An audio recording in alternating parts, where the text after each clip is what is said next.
Myself, Shubham Gupta. I am currently a third year computer engineering student at Thadomal Shahani Engineering College in Bandra. I am here to present my solution on smart embedding based search app for Contentstack. So, first of all, let's start by looking at the difference between the keyword search and the semantic search. So basically, the keyword search try to match exact words and it ignores the meaning and context behind the query. For example, if we have an entry as crimson striped canvas shoes and we try to look for that entry using a query as red high top sneakers with stripe. So basically, we won't be getting any result because there is no keyword matching between them, even though the context of those two are very similar. On the other hand, we have semantic search that converts both queries and entries into vector embedding and hence finds similar content even if there is zero keyword matching. Therefore, when someone has thousands of entries, then using semantic search makes more sense. So this is how a typical semantic search works. First, we pull raw content from any data source. In our case, it is Contentstack, and then we clean and pick the meaningful fields like title and description.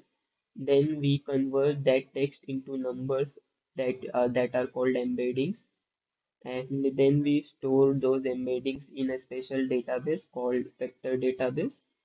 Um, when a user types a search, we convert their query the same way. Now both the query and the data are in the same vector space. Then we perform similarity search, finding the nearest neighbor, and after that we apply filter as selected by the user to provide him the result. Next, this is how I implemented my semantic search. So first is OAuth authentication and stack discovery. So in this, when a user connects, we go through Content Stack or 2.0 flow that gives us a secure access token, and I handle refresh automatically so the user does not have to log in again. From that token, I detect which stack and organization the user belongs. Each stack then gets its own separate namespace, so one user's data never mixes with another. That's the core of my multi-tenant isolation. Next is smart content concretization. Different stack and content types uses different field names. Some have titles and heading, others might have description and summary.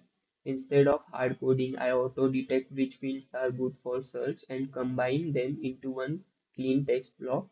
I also generate a content hash, basically a fingerprint of that combined text. So if an entry hasn't changed, I can skip the regenerating its embedding. That saves times and cost. Then comes the embedding generation. For this purpose, I have used Hugging Face BAI/BGA model, which produces a 384-dimension vector for each piece of content. Before I call the model, I check the cache using the text hash. If the content hasn't changed, I reuse the existing embedding. If it's new or updated, I generate a fresh one. Um, I also process in small batches that have retry logic, so a single network hiccup does not kill the whole job. Once this is how embeddings are generated, next up we'll look what happens after the embeddings are generated. So first is tenant isolated vector storage. So in this, I store a vector in Pinecone database, and Pinecone is a vector database, and each stack gets its own namespace. Again, following that isolation theme. Along with each vector, I attach useful metadata like content type, locale, and a short snippet. That helps me to filter the results on the basis of user query. Next is searching and ranking. When a user types a query, I embed the query with the exact same model, so both the content and the query live in the same vector space. I then run a similarity search, basically finding the closest vector. Pinecone result returns the top matches. I apply metadata filters in real time, like content type, locale, and result limits, like how much results he wants, and convert the similarity score into something I can rank with. The end result is a list of entries that matches the meaning, not just the wording. And next is real-time synchronization.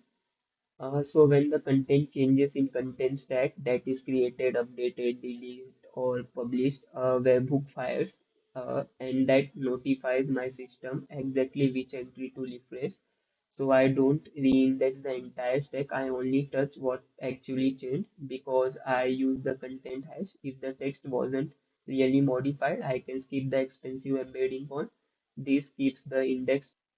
So this is how I implemented my semantic search. Next up, we'll look at the demo. Place app that allows user to perform semantic search. Here you can see the app. Let me go ahead and install this.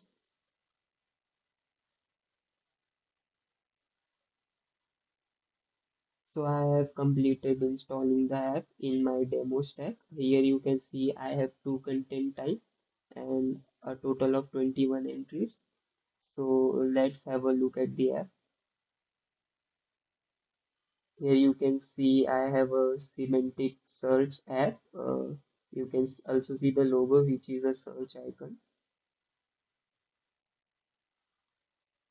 So yeah, you can see on the left side we have a sidebar that allows you to filter, and at the bottom we have a index content button which allows you to trigger a manual indexing.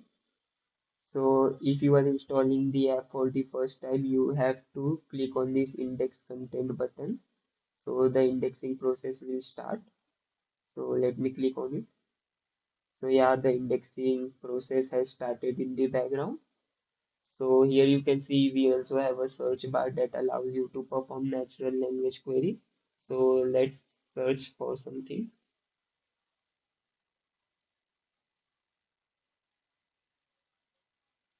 So here you can see we are getting the result. Like I have searched for camping bag with power bank and solar panel. So I am getting a solar charge backpack pro.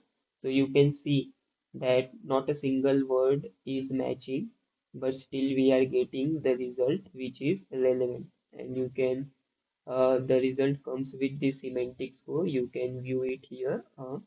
Like for this, we are getting a 0.77 semantic score, which is very high. It's mean that is it is most relevant to the query. And you can see the filter options, like we provide three types of filtering. First is result limits. You can specify the limit of the result that you want. It's by default 5 results. You can specify anything. So let's make it 2. So now we'll get 2 results, and let's like these content types are fetched dynamically. So for my stack, I had only two content types, which is products and blocks. So let's look for an entry in the blocks content type. So yeah, let me type something. There was an entry for the sleeping. So let's search for it.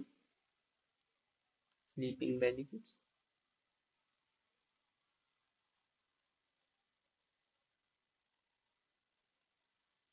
So yeah, you can see that filtering is working properly.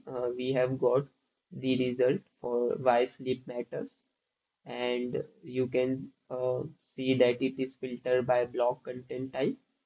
And as we specified, we want only 2 results. We are getting only 2 results, and you can copy this entry ID and search for this entry if you want to know more about this particular entry.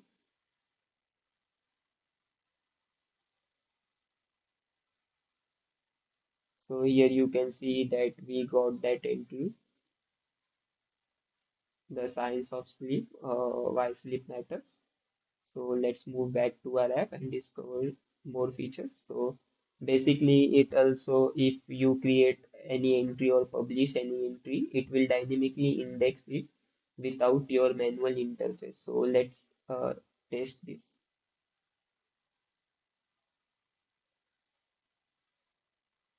So now I'll create a new entry in the blog content type. Let the title be on terrorist.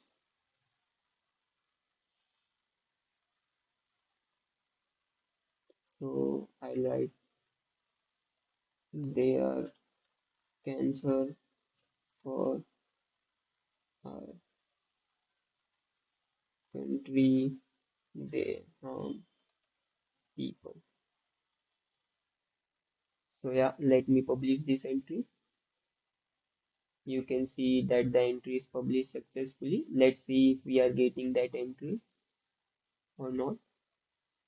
So let's look for something like a natural language query. I will type people that harm nation. So you can see I haven't used any of the word that I have typed here in the entry that I just created, but I will still get that entry. Yeah, you can see that we got that terrorist entry and the semantic score is pretty high. That means our embeddings and everything is working properly. So yeah, you can also delete any entry and it will get deleted and you will not get the result here. And that's it for the prototype. Thank you for watching.